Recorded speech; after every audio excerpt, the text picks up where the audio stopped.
Imagine waking up in a dark cave, not just for a few hours or days, but for your entire life, chained in place, watching shadows flicker on the wall, believing that's all there is. This was Plato's metaphor for reality.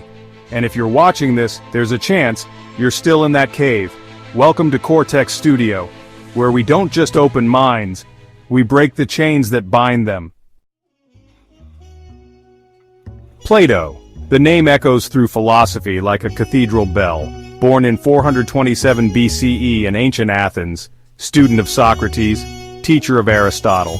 But more than anything, a man obsessed with one question: what is real? In a world of deception, ambition, and power, Plato sought not riches, but truth. And the path he laid still shapes our politics, religions, and inner lives today. His most haunting idea? The allegory of the cave. Picture it. Prisoners, chained in darkness, their only reality. The shadows on the wall cast by firelight behind them.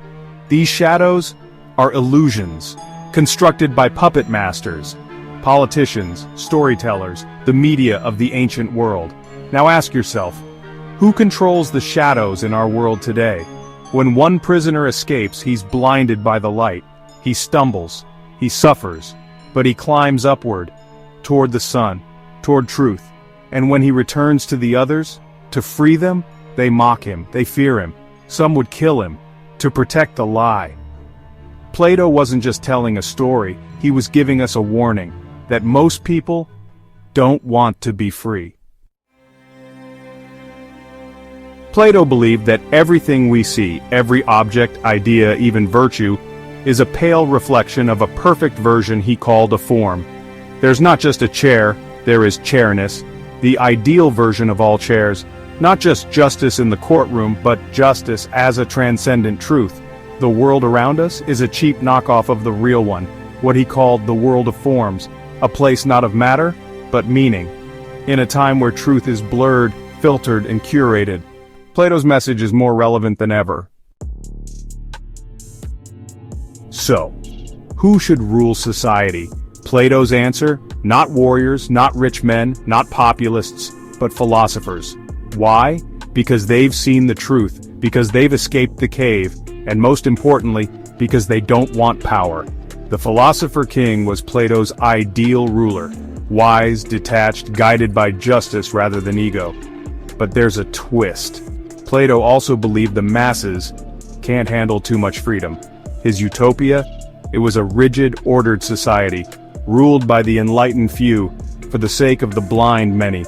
Sound noble or terrifying? In the wrong hands, the philosopher becomes the tyrant. Plato's fingerprints are everywhere. In Christianity's heaven, echoes of his world of forms. In authoritarian regimes, echoes of his belief in the wise ruling the ignorant. In every debate on truth, censorship, or education, Plato whispers from the shadows. And here's the question he leaves us with. Would you rather live comfortably in illusion, or suffer to see reality? Because once you leave the cave, there's no going back. Plato didn't just want us to think, he wanted us to wake up, but waking up hurts, it burns, it isolates, and yet, it's the only way to see clearly. This was just the beginning. The cave has many layers, and we've only just stepped outside. Subscribe to Cortex Studio, and see how deep the shadows go.